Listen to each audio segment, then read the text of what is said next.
reaches short just as blade reaches 8's chest. 3 laughs. That's not funny. What's the matter with you? Now just calm down. Nobody's hurt, are they? No, nobody's hurt. All right, there's your angle. Take a look at it. Down and in. That's how I'd stab a taller man in the chest. And that's how it was done. Take a look at it and tell me I'm wrong. 2 doesn't answer. 3 looks at him for a moment, then jams knife into table and sits down. Down and in. I guess there's no argument. 8 picks the knife out of the table and closes it, and flicks it open and changes its position in his hand, stabs downward with it. He says to 6, "Did you ever stab a man?" "Of course not." "Did you?" "All right, let's not be silly." "Did you?" "No, I didn't." "Where do you get all your information about how it's done?" "What do you mean? It's just common sense." "Have you ever seen a man stabbed?" "No." "All right, I want to ask you something. The boy was an experienced knife fighter. He was even sent to reform school for knife fighting someone. Isn't that so?" "That's right." "Look at this." Closes his knife, flicks it open, and changes position of knife so that he can stab overhand. "Doesn't it seem like an awkward way to handle a knife?" "What are you asking me for?" "Wait a minute. What's the matter with me? Give me the knife." "Have you ever seen a knife fight?"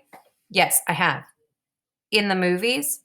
"In my backyard, on my stoop, in the vacant lot across the street. Too many of them. Switch knives come with the neighborhood where I lived." Funny that I didn't think of it before. I guess you try to forget those things. Anyone who's ever used a switch knife would never have stabbed downward. You don't handle a switch knife that way. You use it underhand. Then he couldn't have made the wound, that kind of wound that killed his father.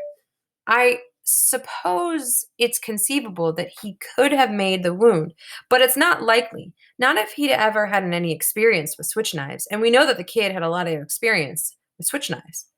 I don't believe it. Neither do I. You're giving us a lot of mumbo jumbo.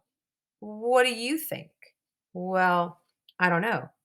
What about you? Listen, I'll tell y'all something. I'm a little sick of this whole thing already. We're getting nowhere fast. Let's break it up and go home. But before we decide anything more, I would like to try to pull this together. This should be good.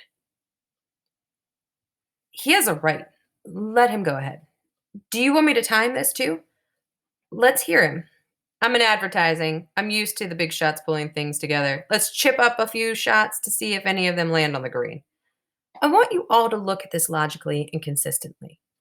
We have guilty.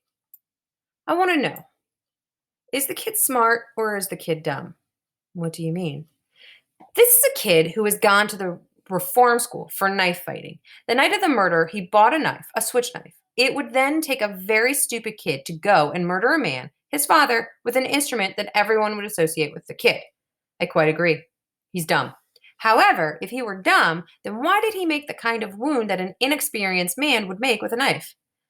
I'm not sure I understand. To murder someone must take a great emotion, great hatred. And at that moment, he would handle the knife as best he could. And a trained knife fighter would handle it as he had been trained, underhand. A man who has not been trained would go overhand. But the kid is being very smart. Everyone knows that he is an experienced knife fighter. So, is he smart enough at that moment to make the wound that an amateur would make? That man is a smart man, smart enough to wipe the fingerprints away, perhaps even smart enough to wait until an L train was going by in order to cover the noise. Now, is the kid smart or is he dumb? Hey, now, wait a minute.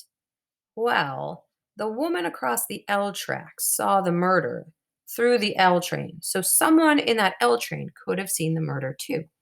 A possibility, but no one did that we know of. It would take an awfully dumb man to take that chance, doing the murder as the train went by. Exactly. A dumb man, a very stupid man, a man swept by emotion. Probably he heard nothing. He probably didn't even hear the train coming. And whoever did murder the father did it as well as he could. So, the kid is dumb enough to do everything to associate himself with the switch knife, a switch knife murder. And then, a moment after the murder, he becomes smart. The kid is smart enough to make a kind of wound that would lead us to suspect someone else. And yet, at the same instant, he is dumb enough to do the killing as an L train is going by. And then a moment later, he is smart enough to wipe fingerprints away. To make this boy guilty, you have to say he is dumb from 8 o'clock until about midnight. And then about midnight, he is smart 1 second, then dumb for a few seconds, and then smart again. And then once again, he becomes stupid. So stupid that he does not think of a good alibi. Now, is this kid smart or is he dumb? To say that he is guilty, you have to toss his intelligence like a pancake. There is doubt, doubt, doubt. I hadn't thought of that.